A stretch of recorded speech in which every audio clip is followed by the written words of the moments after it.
This is a story from the Word of God. So we learned through the last couple of stories about how humanity had been removed from the Garden of Eden, how Adam and Eve had sinned and disobeyed the Lord, so they were banished from the garden. Well, in the wilderness, there were many new generations of people, many new people that came to obey the Lord, and many that came to disobey the Lord. And the Lord worked in many miraculous ways through this time. There was a point where he almost had to wipe out the entirety of humanity due to the sin that was present. But he spared a family that was allowed to continue to just reign in faithfulness towards the Lord. So one day, the Lord called out to a man named Abram.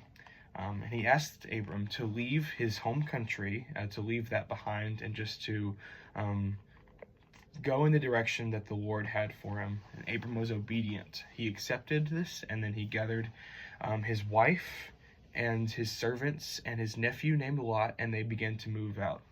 The Lord blessed them as they went on this journey, and he told Abram that he would be the father of many generations.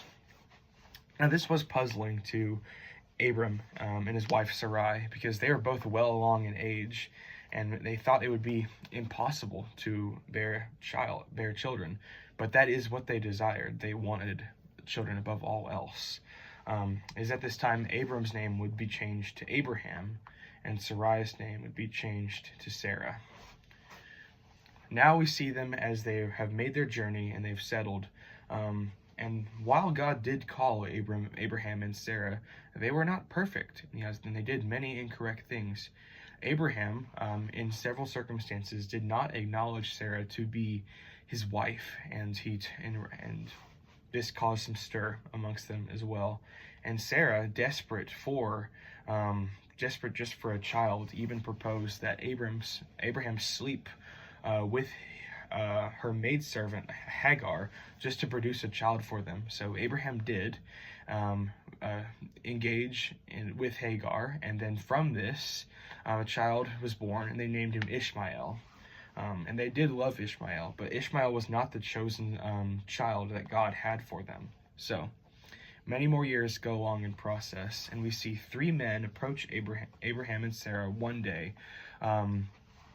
And Abraham greets them. He begins to prepare them food, and Sarah does so and Sarah is currently in another tent nearby. So one of the men, who was an angel, asks, "Where is Sarah?" And Abraham just said, "In the other tent back there working." And then the angel then looked and said, "Surely," he said, "this time next year she will be pregnant with a child."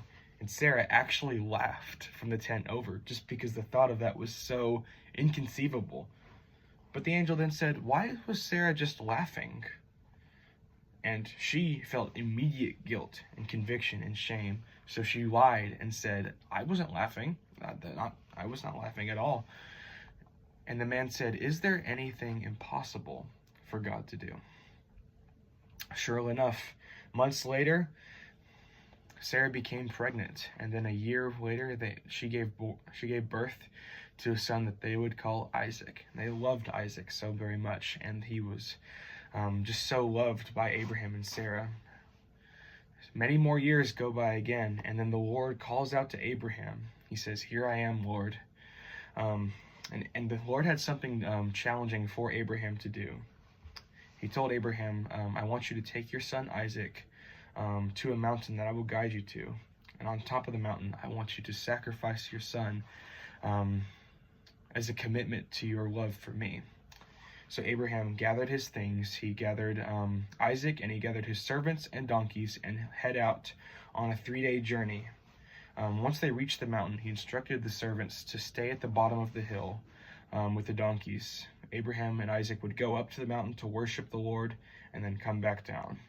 So on the way up, Isaac noticed that they had everything needed for the sacrifice except for the animal. So he questioned his father, and Abraham said, "What is it, son?" Isaac looked at Abraham and said, "We have everything for the fire. We have the wood, we have the stones, we have the fire. Where is the lamb for the offering?" Abraham said to Isaac, "The Lord will provide." So they made it to the top of the mountain, and they began to build an altar with the stones and then placed the wood on top of the altar. Abraham then wrapped up his son, tied him down to the wood, and from him took a dagger. And when he was preparing to sacrifice his son, the Lord called out, "Abraham!" "Here I am, Lord." "Do not lay a finger upon the boy. You have proven your fear and your commitment to me." So he unwrapped Isaac from the stone and the wood, and then he saw nearby a male ram with its horns caught in the thicket of a bush. So they took the ram and sacrificed it as a substitute for Isaac to the Lord. And this is a story from the Word of God.